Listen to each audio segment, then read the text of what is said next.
Today's piece is From the Canyons to the Stars, ... by Orchestra Messiaen, French composer. This is our fourth Messiaen piece, I believe, and it's for orchestra and 4 soloists: piano, horn, xylorimba, and glockenspiel. Yeah, it's 12 movements. The score I have here is just for movements 8 through 11, so that's what I'm going to be listening to. Movements 4 and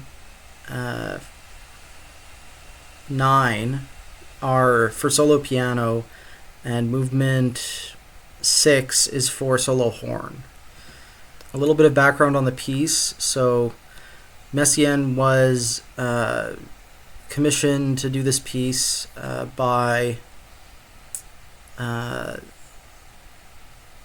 for a performance at the Lincoln Center.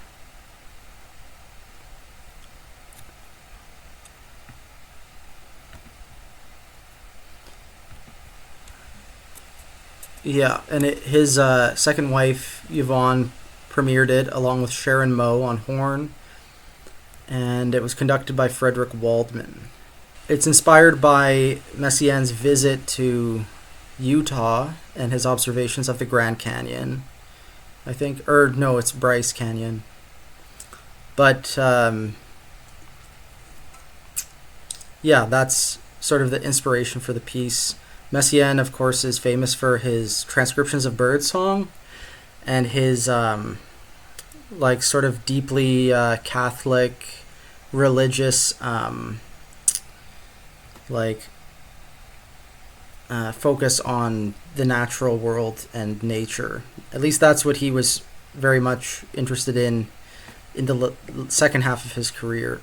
The instrumentation on this thing, I think it's got reduced strings and extra percussion. Oh, actually, it says in the Wikipedia here, 4343, 2330, 5 percussionists, and then strings. And that's in addition to the 4 soloists, obviously. If you are so inclined, feel free to listen to the whole piece. You can see it's kind of in a symmetrical configuration. The second part, movements 6 and 7, are like the heart of the piece. We're listening to the following 4 movements in the later like third part. So yeah, that's that. Recording is in the video description. Okay, yeah, so this might be one of my favorite Messiaen listening sessions so far.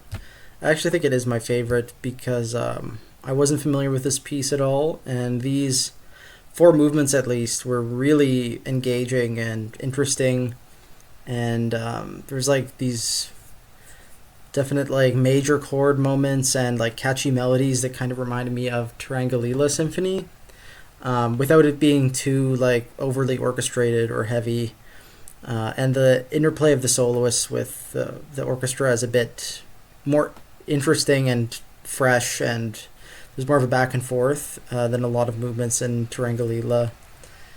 I thought it was interesting how different the birdsong sounded from some of Messiaen's other pieces, like Réveil des Oiseaux, which is an older piece, but the birds in the south of France, I think he treats very differently than these American birds, which he observed. And it could just be like the setting that they're in and the space that Messiaen was exploring in nature, but it's just treated very differently, and it's kind of fascinating. There's something sort of like American about it. I think my favorite might have been movement 9. Or no, movement 10. Movement 9 was the piano solo, which was interesting because it's quite extensive. I think it's the longest of the 4. Movement 9 is cool. Movement 10, I think, is a bit more fun. It's like the lightest of the 4.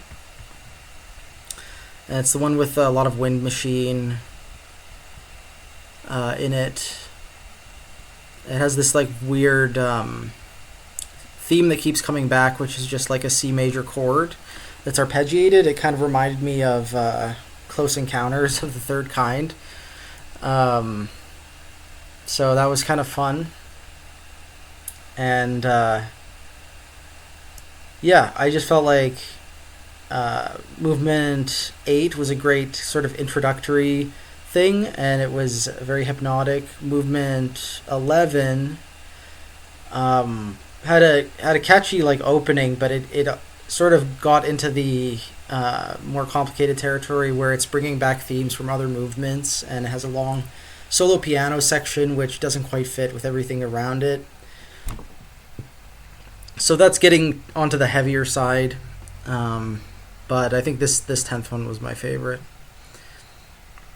So yeah, that's my thoughts, and another entry into the Messiaen series, I guess, or Messiaen playlist, you could say.